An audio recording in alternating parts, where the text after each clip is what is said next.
Hey everybody, Sean for Media Assault here, and it is time for episode number 9 of my countdown to Star Trek Into Darkness.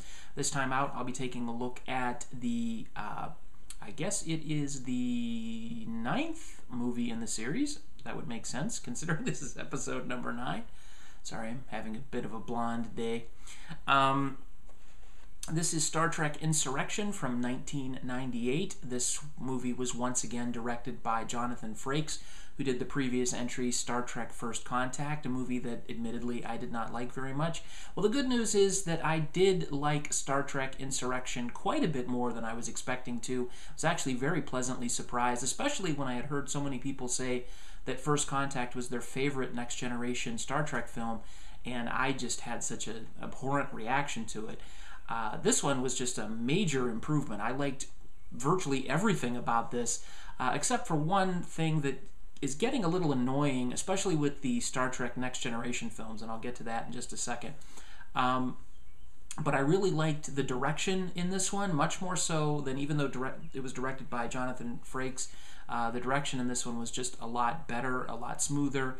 Even though he didn't do a bad job with First Contact, the direction was actually one of the highlights of that film for me. But the humor flows in this film a lot better. It's more natural. The characters break out of their cardboard shells a little bit. I particularly enjoyed the romantic bits between Riker and Counselor Troi. I thought they showed the two characters' humanity a little bit. There's a scene, and this isn't a spoiler unless you're a facial hair aficionado. Riker shaves his beard off, and I thought that was just sort of a cute thing because, you know, Counselor Troi said she hadn't kissed him with his beard before. I thought that was just a human thing, that was one of the rare human things that I've seen the Next Generation cast do in these films. Most of the time they're just standing around spouting technobabble, which is one of my pet peeves. And it is partially related to the one problem I'm having with the Next Generation films. But again, I'll get to that. I liked also the romantic, cerebral pairing of the character played by Donna Murphy. I believe her name was Anij or something like that. I really enjoyed the sort of the romantic but respect and intelligence between Jean-Luc Picard and her character, Donna Murphy's character. Donna Murphy is a spectacular actress. If you don't know who I'm talking about, she was also in Spider-Man 2. She played Dr. Octavius's, I guess, wife or fiance or girlfriend or whatever. I don't remember their marital status, but she was very good in that, even though she wasn't in for very long. She's a very striking presence on screen. Here she has much more screen time, and she's just fantastic in this movie. She's just really, really good. Great actress. And I actually looked up her IMDb profile. Man, she's very talented, and I didn't realize how much she's done. She's a award-winning Broadway actress. She's a singer. She does voice work. I can't remember the name of the movie. Bedazzled? No, not Bedazzled. Tangled. Tangled. She did Bedazzled, a terrible movie. But she did voice work for Tangled for Disney, which I thought was kind of interesting. I have not seen that movie. Anyway, she's great. She's probably the highlight of this film, other than the regular Next Generation cast. I thought the special effects in this movie were really good, particularly the fight between the Enterprise and the I can't remember the name of the aliens, but the aliens, the bad aliens, their fighters or ships or whatever in what was called the Briar Patch, which was this sort of storm of radiation. I thought that was kind of neat, and it looked fantastic. The CGI, and if you watch my channel, you know I'm not a fan of CGI, but I thought the special effects, at least the outer space special effects, were really, really well done.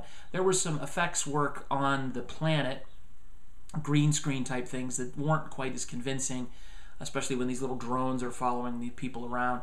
I didn't think that looked as good, anywhere near as good as the outer space stuff, but the special effects for the Enterprise and whatnot were just fantastic. I do want to say the cinematography, well, maybe not so much the cinematography, but the scenery, especially on this planet, that they are visiting. And I'm not even talking about the plot, because it's just pretty much a standard Star Trek plot, which is actually kind of a good thing. It's more like a classic Star Trek plot, allegorical type of thing, that I thought worked really well, and it allowed the emotions of the characters to come out and be natural. And I think that's the one key word for this film. It seemed more natural in most instances. The performances seemed more natural. The characters seemed more natural. It just flowed. And again, it may have been my mood versus First Contact. I was a little more maybe relaxed watching this movie. I don't know, but it was just much, much better. But I thought the scenery, particularly the ones that were filmed in the Sierra Nevadas, they were just breathtaking. This planet, this homeworld for these 600 people that the Enterprise is trying to save, just phenomenal looking. It was just breathtaking, actually. Mountains and a lake, and just beautiful. Just kind of a change of pace from all of the sort of drudgy, dusty planets that they seem to have visited in many of the films so far. If you can't guess, by far this is my favorite of the Next Generation films. And again, I realize I'm in the minority here, thinking this is a better film than First Contact or even Generations. I know a lot of people did not like Star Trek Insurrection. I really enjoyed it. I thought it was a lot of fun. I thought it was kind of a breath of fresh air for the series so far, the Next Generation films. It broke the odd-numbered curse for me, because I thought it was, even though I didn't think First Contact was particularly great, and it was an even-numbered film, and I didn't think Generations was that great either, but this is by far one of the better, the best of the Next Generation films, but one of the better Star Trek films overall. I would actually place this among some of the classic cast films in terms of how much I enjoyed it. I really liked it. I'd give it an 8 out of 10. Now, I did say that I was going to talk about something that bothers me about the Next Generation Star Trek films, and it may be the case with the classic cast films as well, but I just haven't noticed it as much, or maybe it's just because this is new to me.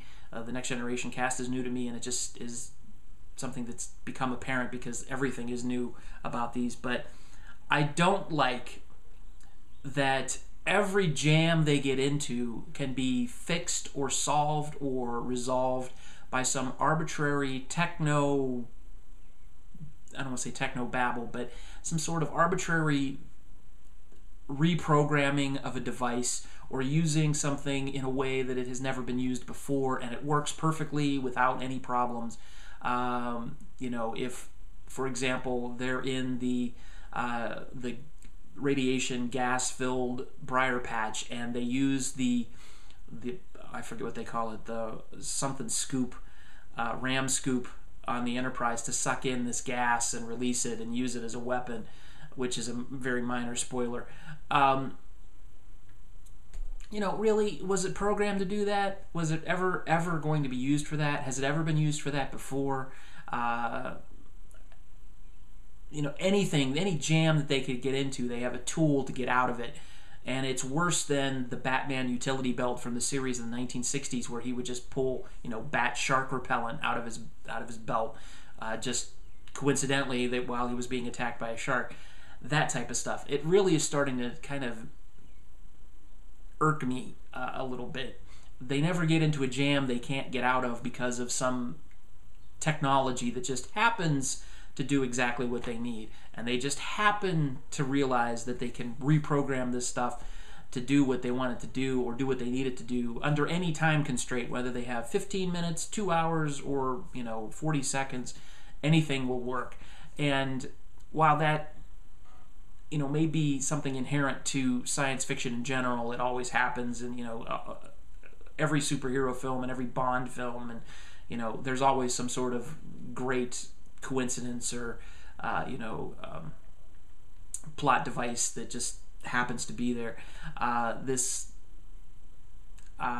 just really gets on my nerves that continuously happens in the Star Trek Next Generation films multiple times, especially in this one. It's really bad in this one, but still, I I don't want to take it down a notch because I realize it's not so much uncommon. It's just glaringly obvious in the Next Generation films.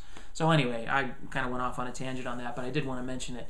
But anyway, 8 out of 10 for Star Trek Insurrection. A breath of fresh air for me for the Next Generation films and my Star Trek watching in general as of late, because I really have not liked any of the Next Generation films much so far, except for this one. So I'm looking forward to seeing the last of the Next Generation films, Star Trek Nemesis, which I will be reviewing probably in the next day or two, because I got to get caught up, because I have to watch the reboot of the series, Star Trek from 2009, before watching Star Trek Into Darkness next weekend. So thanks again, everybody. As always, feel free to rate, comment, and subscribe if you haven't done so already, and take it easy.